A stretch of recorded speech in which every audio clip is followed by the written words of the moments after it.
Rabbil alamin, salatu wassalamu ala asyrafil anbiya'i wal mursalin wa ala alihi wa ashabihi wa man tabi'ahum bi ihsanin ila yaumiddin, amma ba'd. Nusana sedang pandangan rahimakumullah, awak lanjutkan uraian awak tentang sejarah Islam di Minangkabau. Dan iko siaran ulang dan tertunda beberapa hari yang lewat, yaitu tentang gerakan kaum muda di Minangkabau yang merupakan puncak pembaharuan Islam di Minangkabau. Ada beberapa alasan yang menjadikan awak mengambil kesimpulan bahawa pembaharuan Islam mencapai puncaknya. Islam itu sangat maju, berkembang pesat di Minangkabau secara keilmuan, perubahan sosial di tengah masyarakat adalah sebelum kemerdekaan. Yang pertama, kemajuan Islam ditandai dengan banyaknya tokoh-tokoh Islam yang lahir dan berdakwah di Minangkabau di masa itu. Pertama, sebelumnya awak bahas alumni Makkah, murid dari Syekh Ahmad Khatib yang pertama sekali pulang ke Minangkabau dan membawa perubahan adalah Syekh Taib Umar Sungayang, guru dari Prof. Mahmud Yunus. Setelah beberapa tahun beliau di rumah, kemudian datanglah beberapa alumni Makkah yang lain yang membawa ide-ide pembaharuan. Di antaranya yang terkenal adalah Syekh Jamil Jambek dari Bukit Tinggi, yang surau beliau sampai kini masih ada di Pasar Bawah. Beliau pulang dari Makkah 1903. Syekh Jamil Jambek membuat metode baru dalam dakwah. Ulama-ulama sebelum Syekh Jamil Jambek lebih banyak berdakwah di surau, membuka surau sebagai lembaga pendidikan. Sementara Syekh Jamil Jambek memulai dakwah dengan cara berceramah, bertabligh sampai ke pusat-pusat keramaian di pasar-pasar. Beliau adakan pengajian, beliau adakan penerangan agama, tabligh. Maka beliau bisa dianggap dai kondang untuk Minangkabau, Sumatera Tengah di masa beliau. Apa yang beliau lakukan pun dilanjutkan kemudian hari oleh Syekh Daud Balingka, yang merupakan murid dari daerah ayah Buya Hamka, yang banyak bertabligh, berdakwah keliling Sumatera Tengah, keliling Minangkabau. Dan bagi kaum muda, Syekh Jamil Jambek cukup berperan, dan beliau termasuk yang tua di antara kaum muda yang lain. Dan beliau berangkat ke Makkah dalam usia yang lah cukup tua. Dan awal hidup beliau adalah seorang preman, seorang parewa. Kemudian beliau taubat, mengaji ke Makkah. Akhirnya beliau menjadi juru dakwah. Di antara hasil surau beliau adalah Muhammad Hatta, proklamator kemerdekaan, itu hasil didikan surau beliau. Kemudian tokoh lain yang pulang dari Makkah seperti Syekh Abbas Payakumbuh, Zainuddin Hamidi, yang pulang-pulang dari Mesir, itu sangat banyak di tahun-tahun 20-an, tahun 30-an, termasuk Mahmud Yunus sendiri. Dan tokoh yang sangat berpengaruh dalam gerakan kaum muda adalah ayah Buya Hamka. Kalau kaum tua yang sangat berpengaruh itu memang Syekh Sulaiman Ar-Rasuli Nyak Canduang. Sementara untuk kaum muda dan cukup berperan, aktif sekaligus berani, mungkin bisa dianggap keras dalam berdakwah adalah ayah Buya Hamka. Dan beliau ke Makkah 2 kali, berangkat yang pertama, kemudian pulang, kemudian balik ke Makkah. 1906 beliau lah menatap di Kampuang, berdakwah, buka pengajian mulai dari meninjau. Kemudian beliau pindah ke Padang Panjang. Beliau pun kadang pergi ceramah, bertabligh sampai ke Padang, membantu Dr. Abdullah Ahmad. Ayah Buya Hamka ngabdi di Tawalib Padang Panjang dalam waktu yang cukup lama sampai jadi Gampo Padang Panjang. Beliau mengajar di situ, membawa ide-ide yang baru. Beliau sangat anti terhadap bid'ah, khurafat, ada adat lama yang tak masuk akal. Dan beliau disiplin kepada anak-anak tawalib. Bahkan dalam buku ayahku, ya Buya Hamka menceritakan ayah beliau kalau berang ke anak-anak nak siak yang berajar beliau, ada yang main koa, ada kena tempeleng. Seperti itu kareh didikan ya Buya Hamka. Dan kelompok pembaharu itu diperkuat oleh murid-murid para tokoh tadi yang cerdas, seperti Zainuddin Hamidi. Beliau mendirikan sekolah diniyah. Beliau adalah saudara dari Ibu Rahmah Al-Yunusyah, pendiri diniyah putri. Beliau murid dari alumni Makkah, murid dari ADR. Nasana rahimakumullah. Kemudian tokoh-tokoh yang berperan adalah Nyak Parabek yang mendirikan Sumatera Tawalib Parabek yang sampai kini alhamdulillah masih bertahan ya. Semakin berkembang, semakin banyak murid-murid, semakin banyak melahirkan calon-calon ulama. Beliau pun terkenal sebagai tokoh golongan muda. Kemudian tokoh golongan muda hendaknya di kalangan laki-laki, dan orang jantan, orang padusi pun ada menggerakkan pembaharuan, membawa ide-ide pembaharuan kaum muda. Yang terkenal tidak lain adalah Rahmah Al-Yunusyah, pendiri diniyah putri. Jadi Ibu Rahmah Al-Yunusyah merupakan padusi pertama di Sumatera Barat, bahkan di Indonesia, yang mendirikan sekolah. Dan sekolah itu khusus untuk perempuan. Dan itu sangat menggemparkan dan dapat perhatian dari Nusantara, baik orang Indonesia ataupun orang Malaysia. Sekolah pendidikan perempuan, mengajarkan masalah agama, mengajarkan keterampilan. Padahal di zaman itu padusi itu dianggap ya, di dapur, di rumah, tidak banyak berperan. Jadi Rahmah Al-Yunusyah membuat sekolah, dan sekolah itu bercirikan keterampilan, bercirikan ilmu-ilmu agama Islam. Dan itu cukup terkenal ya di tahun 30-an ya. Bangunan pertama tahun 23 ya. Kemudian terus berkembang dan berkembang.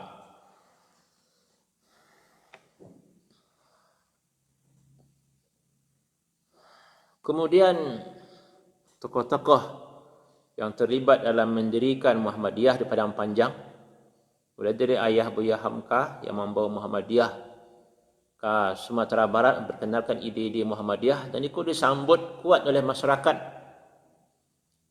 Minang, sehingga Muhammadiyah, ide-ide Muhammadiyah berkembang di Padang Panjang, kemudian menyeluruh ke pelosok-pelosok Minangkabau sampai ke Silapiang, Batih, Pasaman Barat di Sumatera Utara. Ada cabang Muhammadiyah, ada lembaga-lembaga amal usaha Muhammadiyah. Jadi kalau orang datang ke Padang Panjang, itu kaum muda cukup berkembang. Ada Muhammadiyah, alhamdulillah sampai kini bertahan. Ada Tawalib, ada sekolahnya Adam, ada diniyah putri, ada diniyah Zainuddin Labai, adalah diniyah Tawalib Gunuang. Jadi banyak lembaga-lembaga pendidikan di Padang Panjang yang kemudian dia berpengaruh ke daerah-daerah sekitar Padang Panjang, bahkan Minangkabau, Sumatera Tengah secara umum. Yang terkenal kalau untuk golongan tua di Padang Panjang adalah Jaho, Syekh Jamil Jaho. Jadi hal pertama yang mendorong kemajuan kaum muda di Minangkabau adalah banyaknya tokoh-tokoh alumni Mesir, alumni Makkah yang membawa ide-ide pembaharuan di Minangkabau. Kelanjutan dari itu atau masalah yang kedua yang menjadikan Minangkabau pusat kebangkitan Islam di Indonesia adalah banyaknya sekolah-sekolah tadi. Tawalib Padang Panjang kemudian berkembang. Karena Syekh Ibrahim Musa pun membuat sekolah lain, namanya kemudian Sumatera Tawalib Parabek. Dan berakhir tawalib yang lain. Ada Tawalib Tanjung Limau, ada Tawalib sampai ke Bangkinang, ke Kampar. Ada Tawalib arah ke Solo. Dan banyak sekolah-sekolah yang punya ide-ide pembaharuan. Jadi dengan adanya kaum tua, adanya kaum muda, ada perlombaan membuka cabang-cabang yang sangat banyak sampai ke sudut-sudut kampung. cabang-cabang Muhammadiyah sangat banyak, cabang-cabang Tawalib atau yang bergabung ke Tawalib pun sangat banyak. Ditambah sekolah-sekolah yang namanya diniyah. Kalau Zainuddin Labai membuat diniyah di Padang Panjang ya, tahun 9 balih 5 balih, tahun 9 balih 22 lah dulu sekitar 20-an diniyah di Sumatera Tengah. Dibuatlah diniyah lain. Jadi lembaga pendidikan berkembang pesat di Minangkabau. Maka orang yang meneliti sekitar tahun 9 balih 30-an di Minangkabau lah ada 1.100 lebih sekolah keislaman. 600 diantaranya punya kaum tua, 400 punya kaum muda. Kerana Perti sendiri tarbiyah sebelum kemerdekaan cabangnya sampai 300 lembaga. Mulai dari tingkat SD ada, tingkat sanawiyah, sampai tingkat yang lebih tinggi lah, banyak lembaga. Terus yang lain-lain Muhammadiyah memiliki banyak cabang. Ya, disebutkan jumlah santri Perti itu terbiasa itu sampai 45.000. Dan Perti pun berkembang keluar Sumatera, sampai Kalimantan, ke Sulawesi ada cabang terbiah. Jadi itu yang menguatkan Islam di Minangkabau. Ulama-ulama itu fokus ke dunia pendidikan. Karena perubahan masyarakat harus dimulai dari pendidikan. Pendidikan itu yang sangat berpengaruh kepada pemahaman terhadap kecerdasan masyarakat dan pemahaman terhadap agama. Maka sekolah-sekolah itu diperbanyak. Dan waktu awak membahas tentang kaum tua, awaklah cerita tentang Syekh Makhudum yang jadi guru di Makkah. Sekian tu ngajar di Makkah, bila pulang kampung, salah satu usaha membuka sekolah-sekolah tarbiyah atau perti di Solo. Itu dia yang kaum muda membuka cabang-cabangnya di Solo, cabang-cabang Muhammadiyah. Jadi ada perlombaan mencerdaskan masyarakat melalui pendidikan. Itu yang sangat berpengaruh. Lahir-lahirnya tokoh-tokoh nanti di Minangkabau di masa kemerdekaan. Ya. Orang-orang hebat Minangkabau lahir nanti dari hasil madrasah-madrasah yang bertebaran di Sumatera Barat. Ya. Kalau meminjam istilah Mahmud Yunus tadi, dengan adanya kaum tua, kaum muda yang berlomba-lomba membuka sekolah, lahir buya-buya, ustaz-ustaz, jadilah ya, Sumatera Barat atau Minangkabau lautan ilmu agama. Orang-orang dari berbagai daerah datang ke Minangkabau. Yang ketiga, ia mendorong pesatnya kemajuan Islam di Minangkabau adalah banyaknya koran-koran, majalah-majalah, penerbitan media massa yang dikelola oleh kaum muda dan diikuti oleh kaum tua. Percetakan banyak, di Bukit Tinggi ada percetakan, di Padang ada percetakan, menerbitkan buku-buku agama.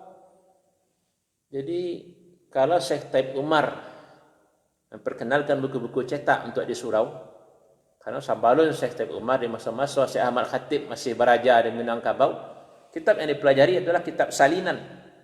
Tafsir Jalalain disalin, Minhajul Talibin disalin, Tanjurmiyah atau Awamil, Ad-Dum yang lain disalin. Tapi zaman Syekh Taib Umar lah maju transportasi, oranglah mulai menggunakan kitab. Kemudian tahun 1920 karena percetakan lahado di Minangkabau, penerbitan lahado, maka dicetaklah buku-buku agama. Fasilitas itu pun membuat motivasi ulama-ulama Minang untuk menulis. Aku ayah Buya Hamka menulis buku, Berita Kecil, Basair, membuat majalah, Labayan, Al-Munir, perkumpulan-perkumpulan organisasi, membuat pamflet, brosur, macam buletin, menunjukkan ide-ide. Sehingga masyarakat itu semangat mempelajari agama. Koran-koran, majalah-majalah sangat pesat perkembangan. Baik kaum tua pun seperti itu. Nyak Candua mengarang kitab, Nyak Jaho mengarang kitab. Sehingga banyak yang mengarang kitab ya. Untuk keperluan yang diajarkan di pondok-pondok pesantren, ya, di madrasah-madrasah yang menjamur ya, di Sumatera Tengah atau di Minangkabau di masa itu. Bahkan sampai Al-Quran pun dicetak. Ya, terkenallah pemilik toko buku percetakan di Bukit Tinggi, H.M. Sulaiman, orang Galuang, Sungai Puak. Itu punya penerbitan, punya percetakan sampai mencetak Al-Quran. Dan di muqaddimah Al-Quran itu ada pengantar dari Syekh Sulaiman Ar-Rasuli. Ya, kalau ada apa-apa atau sidang pandangan yang punya Quran lama di rumah, coba cari lihat Al-Quran cetakan Bukit Tinggi yang di awalnya ada pengantar dari Syekh Sulaiman Ar-Rasuli. Itu termasuk barang langka ya. Kalau ada yang punya itu sangat banyak manfaat untuk dokumen sejarah.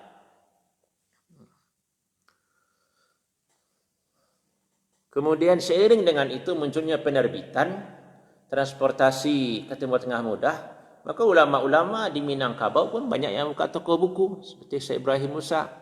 Maka dijuallah di toko buku beliau itu kitab-kitab dari Arab, dan itu kitab-kitab yang luar biasa ya. Nailul Autar, ya. Durrul Mansur, Tafsir Kabir Farur Razi ya. Kitab-kitab berat dari Timur Tengah itu lah diperjualbelikan pasar bawah. Ada toko yang dibuka oleh Syekh Ibrahim Musa, boleh jadi ada yang lain yang buka usaha penerbitan, usaha menjual kitab. Sehingga orang yang pulang balik ke Makkah, pulang balik ke Mesir, lah mudah membawa buku. Sehingga di Sumbar berkembang kitab-kitab besar waktu itu. Semangat keilmuan itu luar biasa. Dan beredarnya kitab-kitab besar di Minangkabau tahun 1920, 1930 menunjukkan bahwa ulama-ulama muda di Minangkabau banyak yang mahir berbahasa Arab, mahir membaca kitab. Bahkan kalau dibandingkan zaman kini, itu agak sulit luak membandingkannya. Terus anak sedang pandangan rahimakumullah. Itu yang ketiga. Yang keempat, perkembangan terjadi di Minangkabau sebelum kemerdekaan adalah munculnya pelajaran umum ke dalam sekolah-sekolah agama. Dan itu paling tampak dalam di Adabiah Padang. Biasanya sekolah itu bernama madrasah atau perguruan di Minangkabau. Maka Dr. Abdullah Ahmad membuat ide baru. Sekolah itu dibuatnya namanya HIS. Itu bahasa Belanda, HIS Adabiah. Dan di situ diajarkan pelajaran umum, ke pembaharuan lah. Jadi pelajaran umum mulai masuk ke pesantren-pesantren atau sekolah-sekolah agama yang ada di Minangkabau. Maka terobosan yang dilakukan oleh Dr. Abdullah Ahmad, dan sekolah beliau itu dianggap sekolah pribumi pertama yang modern, yang maju, punya kurikulum yang jaleh, administrasi yang jaleh. Dan di situ beliau mengadakan pelajaran umum. Sehingga beliau pun dapat bantuan dana dari Belanda. Karena nama sekolah itu nama sekolah umum. Gabungkanlah pelajaran agama dan pelajaran umum. Dan itu sangat besar pengaruhnya. Jadi itu pun berpengaruh sekolah lain yang mengajarkan ilmu-ilmu umum. Kemudian pendidikan itu semakin maju. Mulai menjelang kemerdekaan di Minangkabau dengan pulangnya Mahmud Yunus. Orang-orang Minang yang pulang di Makkah, pulang di Mesir biasanya ahli di bidang tafsir, hadis, fikih. Tapi Mahmud Yunus, disiplin ilmu yang beliau pelajari di Mesir adalah pendidikan. Maka beliau mulai menyusun kurikulum, menyusun fikih yang praktis. Maka muncul fikih wadih. Karangan Mahmud Yunus yang sampai kini masih dipelajari di sebagian pondok. Banyak Mahmud Yunus ngarang buku untuk mempermudah orang mempelajari bahasa Arab. Dan yang kadang mana jasa Mahmud Yunus mengarang buku Ta'limul Lughatil Arabiyyah, buku belajar bahasa Arab khusus untuk Jawiyah, untuk orang Jawa, untuk orang Indonesia. Dan buku itu alhamdulillah sampai kini terus dipelajari. Masih ada pesantren yang memakai. Itu dikarang oleh Mahmud Yunus sebelum Indonesia merdeka. Untuk mempermudah orang belajar bahasa Arab, Mahmud Yunus pun mengarang kamus ya. Sampai kini masih terkenal ya, kamus Mahmud Yunus. Kalau sebelum itu namanya kamus Idris Marbawi, bahasa Arab Melayu. Jadi karya-karya Mahmud Yunus, kebijakan-kebijakan yang diambil Mahmud Yunus dalam mengelola pendidikan, termasuk normal Islam, sekolah tinggi-tinggi perguruan tinggi yang dibuat di Minangkabau, cukup merubah ya, perkembangan pendidikan yang ada di Sumatera Tengah. Dan itu pengaruhnya luar biasa. Melahirkan banyak orang-orang hebat yang ada di Minang, termasuk di luar Minang. Sampai ke Jawa ya, alumni-alumni Tawalib, alumni sekolah di Sumatera Barat, memberikan pengaruh yang luar biasa sampai ke Aceh. Dan itu terkait ya poin yang berikutnya. Yang mendorong pembaharuan Islam di Minangkabau adalah pengiriman dai dari Minang ke luar Minang. Syekh Ibrahim Musa mengirim utusan sampai ke Tapanuli, sampai ke Aceh. Begitu Judi Niah Putri, ada Tabligh Akbar sampai ke Aceh. Masuk ayah Buya Hamka. Jadi sesudah Gampo Padang Panjang, ayah Buya Hamka tidak begitu aktif di Padang Panjang. Beliau banyak di Meninjau. Dari tahun 1929 sampai 1939 sampai Pang masuk, beliau banyak keliling Sumatera. Tabligh, ceramah, dan beliau terus menulis buku, menulis majalah, membawa ide-ide pembaharuan. Dan sebelum terbitnya majalah-majalah di Minang, di antara majalah yang membawa ide-ide pembaharuan adalah yang terbit di Singapura, majalah Al-Imam. Dan di majalah Al-Imam itu membawa ide pembaharuan menentang bid'ah-bid'ah, khurafat-khurafat, budaya-budaya yang bercampur dengan agama. Sehingga dalam majalah Al-Imam itu ditulis, Al-Imam adalah musuh yang sangat bengis bagi orang yang suka kepada bid'ah. Jadi awak bandingan daerah awak kini dibanding daerah-daerah lain, jauh kurang awak dalam bid'ah-bid'ah, budaya-budaya yang tidak sesuai syariat. Ada di daerah awak, tapi dibanding daerah lain lebih sedikit. Dan itu hasil dari gerakan-gerakan pembaharuan yang ada di Minangkabau, baik kaum tua ataupun kaum muda. Karena saudara-saudaranya itu berlomba-lomba mencerdaskan masyarakat, memajukan dunia pendidikan. Jadi dengan dikirimnya dai-dai ke luar Minang, orang semakin kenal dengan Minangkabau. Orang awak banyak yang menjadi guru di daerah lain, termasuk pendiri Gontor. Selesainya belajar di Padang, ya disuruh oleh ulama Minang untuk dakwah ke Sumatera Utara.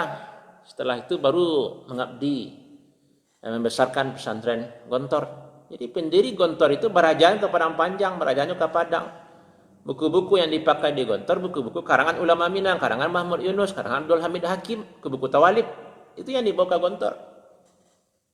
Dan Gontor sendiri merubah Pulau Jawa, memberi pengaruh ke pesantren-pesantren ke masyarakat yang ada di Jawa. Dan itu tidak lepas dari pembaharuan Islam yang ada di Minangkabau sebelum kemerdekaan. Karena pendiri Gontor itu sekolah di Padang Panjang, sekolah di Padang. Dan sana sedang pandangan rahimakumullah. Jadi yang pertama yang mendorong pesatnya perkembangan ilmu pengetahuan di Minangkabau adalah banyaknya tokoh-tokoh yang kembali dari Mekah, kembali dari Mesir. Kemudian banyaknya media massa, koran, penerbitan majalah-majalah yang muncul dan diterbitkan di Minang. Kelanjutannya yang ketiga, banyaknya sekolah-sekolah yang bermunculan oleh para ulama, murid-murid canduang pulang kampung diberi sekolah terbiah di kampungnya. Alumni Tawalib, tamat Tawalib diberi sekolah di kampungnya. Itu juga alumni Diniah pulang kampung diberi di kampungnya sekolah-sekolah yang sangat banyak. Pusat perkembangan sekolah. Tokoh, koran, kemudian sekolah-sekolah yang banyak. Kemudian masuknya bidang-bidang studi umum ke sekolah-sekolah agama di Minang. Sehingga ilmu alam, ilmu berhitung, aljabar, termasuk pengelolaan koperasi, itulah dipelajari madrasah-madrasah di Sumatera Barat. Terus yang berikutnya adalah pengiriman dai ke luar-luar daerah di Minang, sehingga orang semakin kenal dengan Minangkabau, semakin banyak penuntut ilmu dari luar Minang datang ke Minangkabau. Yang terakhir yang mendorong majunya Islam di Minangkabau adalah perubahan politik. Dengan pulangnya Ilyas Yaqub, Mukhtar Lutfi dari Mesir, dan mereka pulang bukan bergerak di bidang tafsir, hadis, fikih, ilmu agama seperti ulama-ulama lain. Mereka bergerak di bidang politik, tentang kebangsaan, Islam dan kebangsaan. Itu yang dikedepankan. Dan waktu itu di Padang Panjang berkembang komunis sampai pemberontakan Silungkang 1927. Ulama-ulama pun aktif menentang komunis. Setelah itu baru lahir Permi. Dibawa oleh Ilyas Yaqub bergerak di bidang politik. Sehingga siswa-siswa Padang Panjang aktif menyuarakan kemerdekaan, aktif menyuarakan nilai-nilai kebangsaan, nasionalisme, patriotisme. Dan tentu saja ikut tidak menyenangkan Belanda. Akhirnya Ilyas Yaqub, Mukhtar Lutfi, tokoh-tokoh Islam yang terlibat dalam politik itu diamankan, dibuang ke Boven Digul. Mereka adalah alumni Mesir, para ulama yang bergerak di bidang politik. Walaupun mereka kalah, PERMI itu dibubarkan oleh Belanda, tapi wacana yang mereka kembangkan ke tengah masyarakat, penyampaian-penyampaian mereka, tulisan-tulisan mereka telah merubah pemahaman masyarakat Minang, memperluas cakrawala, sehingga awak pun harus ikut di bidang politik. Dan disitulah kesadaran untuk kemerdekaan itu mulai kuat oleh para ulama.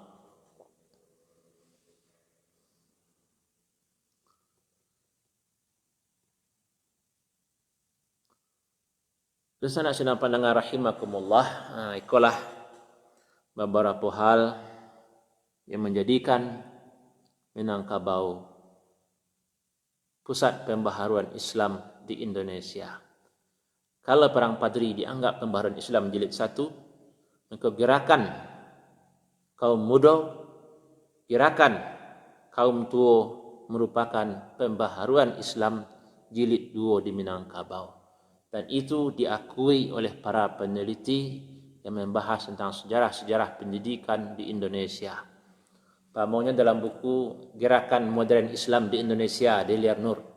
Gerakan Modern Islam di Indonesia. Maka yang pertama dibahas adalah Minangkabau, pembaharuan Islam di Minangkabau. Karena di situ di awalnya. Maka diceritakanlah seperti apa kaum tua, seperti apa kaum muda dibahas dalam Gerakan Modern Islam di Indonesia. Kemudian karena banyaknya ahli-ahli pendidikan di Minangkabau yang adalah sekolah, maka di saat orang bicara tokoh-tokoh pendidikan Islam di Indonesia, orang akan berbicara tentang tokoh-tokoh yang ada di Minangkabau. Contoh, ya, tokoh-tokoh pembaharuan pendidikan Islam di Minangkabau. Maka yang diperkenalkan di siko, ya, yang pertama adalah Syekh Abdullah Ahmad yang mendirikan Adabiyah, doktor. Jadi lupa menyinggung tadi. Ayah Buya Hamka, Dr. Abdul Karim Amanullah dan Dr. Abdullah Ahmad yang banyak ambil lembaga pendidikan, pembaharuan melalui pendidikan di Minangkabau, diundang ke Mesir dan sampai di Mesir diberikan gelar doktor, honoris causa, penghormatan karena telah berbuat untuk mencerdaskan umat Islam. Diakui oleh luar negeri sampai ke Mesir. Jadi yang pertama Syekh Abdullah Ahmad, Rahmah Al-Yunusiah, pendiri Diniyah Putri, alhamdulillah sampai kini bertahan. Kemudian Syekh Ibrahim Musa Parabek, Nyak Parabek, ahli pendidikan. Nomor 5 Mahmud Yunus, Muhammad Nasir. Setelah itu baru Ahmad Dahlan, Hasim Ash'ari. Jadi pembaharuan tahap awal itu memang bermula dari Minangkabau. Ahli-ahli pendidikan tahap awal itu bermula dari Minangkabau. Kebanggaan bagi awak sekaligus motivasi untuk anak cucu. Motivasi untuk penggerak pendidikan di Minangkabau agar kreatif mengelola pendidikannya, supaya Minangkabau itu bisa kembali menjadi pusat ilmu pengetahuan keislaman. Ya. Kalau kini alhamdulillah Canduang, Parabek, Diniyah Putri masih banyak orang-orang luar Sumbar datang kemari. Ya. Termasuk Arisalah di Padang yang baru itu pun bagus ya. Itulah tujuan awak belajar sejarah. Bah dulu hebat nenek moyang awak, hebat. Ya, para pendahulu awak pelajari usaha mereka. Tujuannya tidak lain agar awak yang hidup masa kini pun termotivasi hendaknya memajukan dakwah di kampung awak. Kalau orang dulu bisa kerjasama membangun sekolah seperti Nyak Canduang dalam waktu kurang 2 bulan selesai membangun lokal. Hendaknya awak kini orang-orang kaya di Minang, orang-orang perantau, orang-orang yang sukses para tokoh, awak harus kerjasama membesarkan pesantren-pesantren yang ada di kampung awak. Dan awak ingin ada pemerataan. Dan pesantren itu menumpuk di Padang Panjang saja. Awak ingin di Batu Sangka itu adalah pesantren yang gadang. Awak ingin di Sawalunto adalah pesantren yang luar biasa. Di Solo pun seperti seluruh daerah di Minangkabau itu harus ada lembaga-lembaga pendidikan Islam yang bagus. Karena itulah yang akan merubah masyarakat. Masyarakat kalau tidak diubah melalui lembaga-lembaga pendidikan, sekolah-sekolah, maka mereka itu akan diubah oleh media massa, media sosial, internet, itu akan mengendalikan. Hadirin rahimakumullah, waktu cukupkan sampai di siko. Semoga bermanfaat untuk awak, manfaat untuk anak cucu awak, memotivasi awak untuk mempertahankan Islam di Minangkabau, mendorong awak untuk bergerak menuju kebangkitan Islam. Dan insyaAllah kiamat itu masih lama. Yang awak tunggu adalah kebangkitan Islam. dan itu dimulai dengan kebangkitan di dunia pendidikan. Billahi taufiq wal hidayah. Assalamualaikum warahmatullahi wabarakatuh.